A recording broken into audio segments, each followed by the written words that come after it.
Hey, Pat McCardle back for another episode of Shop Talk, where today we're actually going outside, enjoying a little cooler weather as the winter's setting on, and we're going to be talking all about how to clean your vehicle.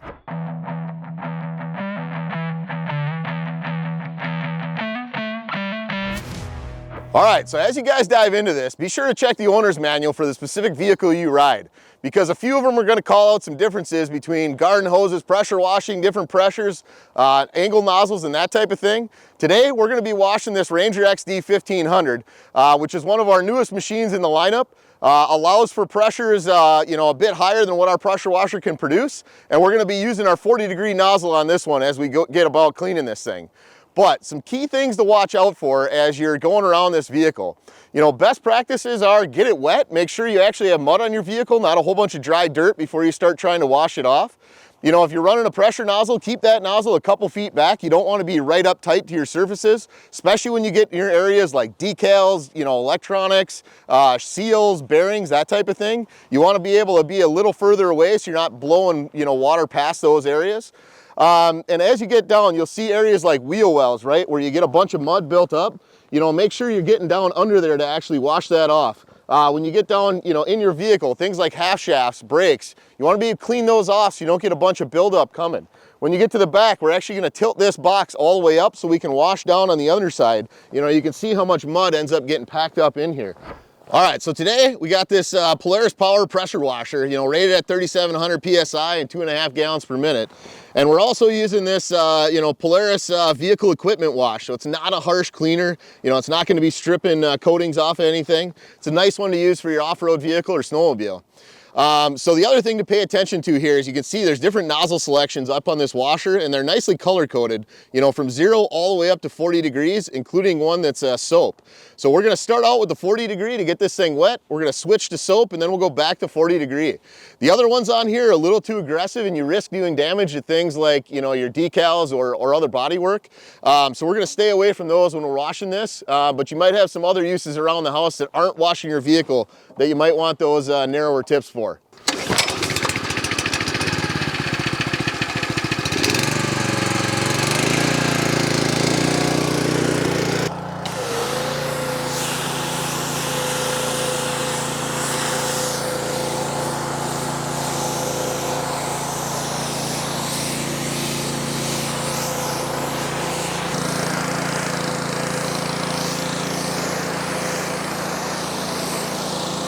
All right, now that we got this machine a little wet, we're gonna swap out our tips so we can start soaping up.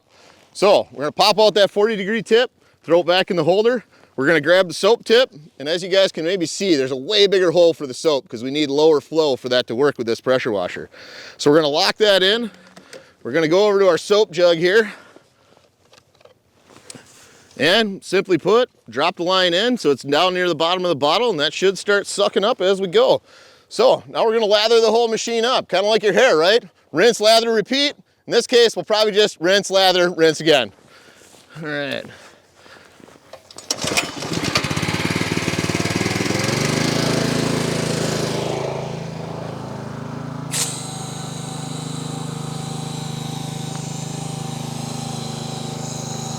Oh, bubbly soap.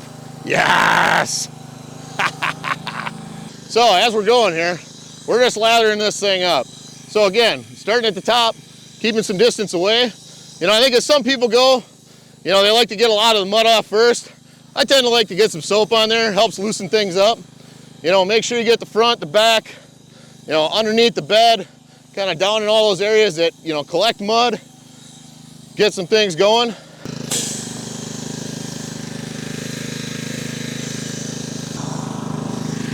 Down under the wheel wells, we know we're gonna have some stuff going there, but again, kind of top to bottom as we go. Really make sure we soap up that radiator a little bit, trying to stay, a couple feet away as we go. The other thing is kind of inside the wheel areas too. It's a good one to get that soap working, as you go here. Down under the wheel wells, down in the shaft areas by the shocks, always good ones to get. Again, kind of rocking top to bottom here. All right, so we got this thing all soaped up, rinsed up, everything that soak's kind of sinking in. It's time to swap our nozzle back. So we're gonna get rid of the soap nozzle. We're gonna go back to the 40-degree nozzle, It's nice, I don't know, light colored, whatever that is, off-white. We're gonna fire this pressure washer up and we're gonna start rinsing kind of top down. We'll get the cab and then we'll zoom in and we'll kind of focus on getting that radiator nice and cleaned out.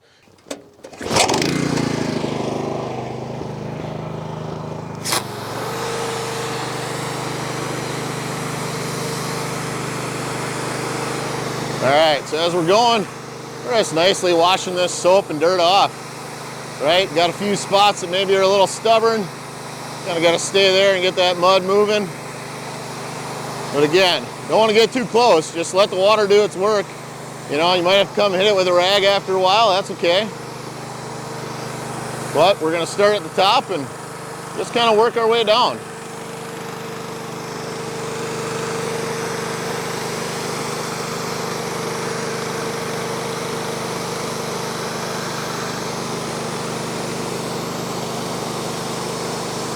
Now, as you go, you can see there's some intakes here. We don't want to blast the water straight into those. We want to stay kind of on the side so we're not filling up the air intake on this thing by the hood. So when you got some harder surfaces, you know, like glass that you know you're not going to hurt, maybe get a little closer to knock that mud out.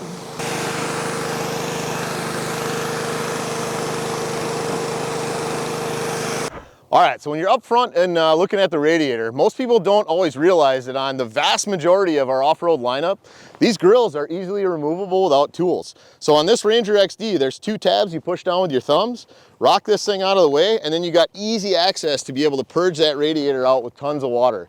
So again, low pressure, keep your nozzle back, and just flush that area out.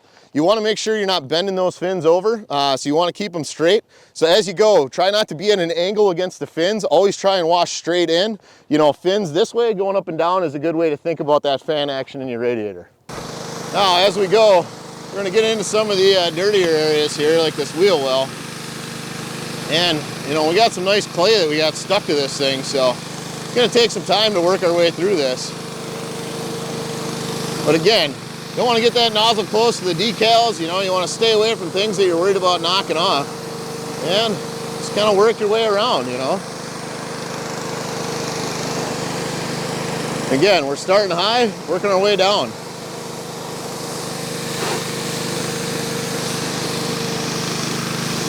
Get into that shock, get those shaft areas, you know, even get the tire a little cleared off here.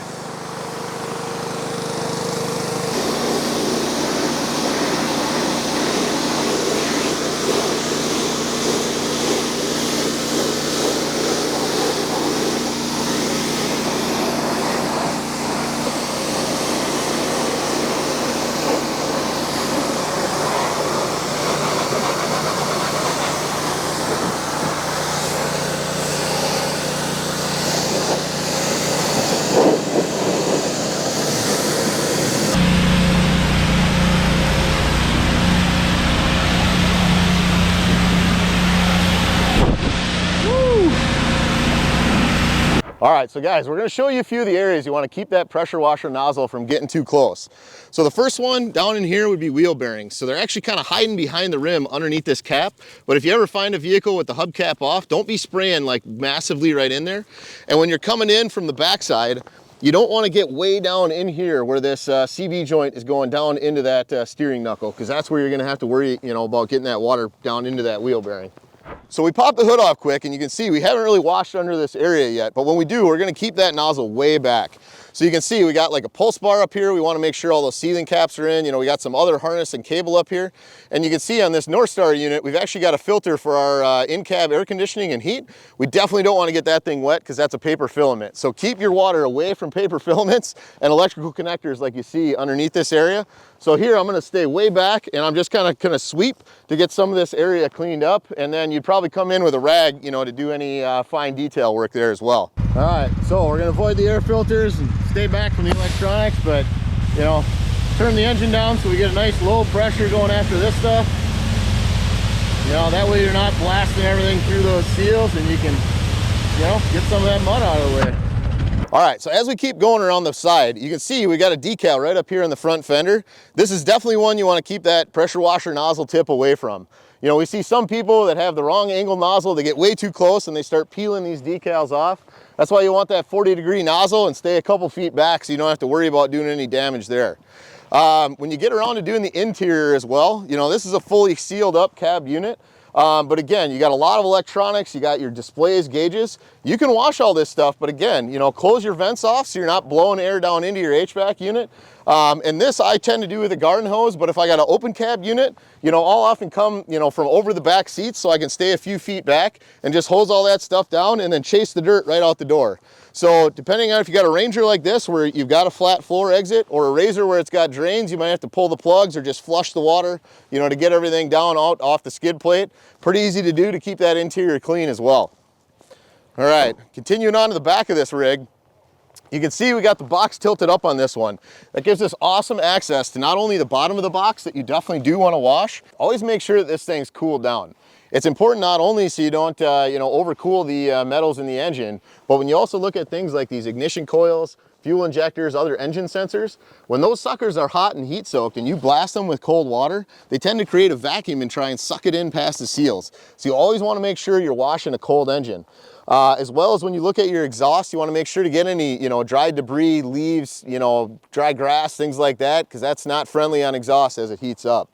You also want to work on purging out some of the stuff on your skid plate if you can, you know, just drop some of the weight of that vehicle so you're not carrying around all that extra mud and weight. And again, some of the things in the back we talked about, you know, don't get too close into your brakes, your wheel bearings, you know, those CV boots. You know, a lot of the things that are the same on the front also apply to the back. And in your box, you know, you always want to have it tipped up so it can drain out. And oftentimes you start with your tailgate down to let some of that out, and then you flip it up to be able to wash the outside. So, you know, you can see this one's draining because we washed it a little bit already, but we're not quite done. We still got some to go. All right, so we're not going to spend the time to actually wash this Sportsman or this Razor on the camera today, but there are a couple things that are, you know, a little bit different than the Ranger XD. So being that these are CVT operated vehicles, I just want to get you guys in here to show you if you accidentally do get some water inside your CVT box, you'll see that there's a little red plug way down here on the bottom. And if you pull that out and leave your machine in neutral or park, you can rev it up a little to help the fan action blow the water out of there. So that's a good one to know about. And on this Razor, it's even easier to see if you follow me over. So on this one, right on the side of the vehicle, super easy to get to. You pop that red plug out, let all the water drain, you know, shift your machine to park, rev it up to about 3 grand for about a minute, and that'll help dry out and purge all the moisture out of that area for you. All right, so one other one that you'll see on a lot of Razors is on the intakes for the clutch and the engine, this frog skin material. This one you want to avoid blasting water through. It will shed some water off, but if you're hitting it with high pressure, that's never a good idea. So again, stay away from these because you don't want to get air down into your air box or moisture down into that clutch box. Hey, we just got done washing this beautiful new Ranger XD 1500. And some of the tips and tricks we talked about, the things to avoid, they're going to kind of apply across the off-road lineup. But one thing I do want you to pay attention to is your owner's manual, because each vehicle is going to have some different recommendations for things like pressure washer ratings, whether you can use one or not, what the pressure is going to be, the nozzle angle. For this Ranger we got, you know, that wide 40-degree nozzle is about perfect. You know, we're staying underneath the pressure that's okay with this 3,700 PSI machine pumping 2.5 gallons a minute. When you think about washes and soaps, you know, we got a real mild detergent that we're using here. Don't use any harsh chemicals, right? You don't want things that are going to screw up your paint and bodywork or strip off the other surfaces and cause your vehicle to corrode over time. You know, avoid the areas like the clutch and air intakes that we showed you on the Razor and the Sportsman. Again, that's going to apply to lots of different vehicles. And also, you know, make sure you avoid things like, you know, bearings, shaft seals, you know, some of the boots, other areas that you just don't want moisture getting inside of.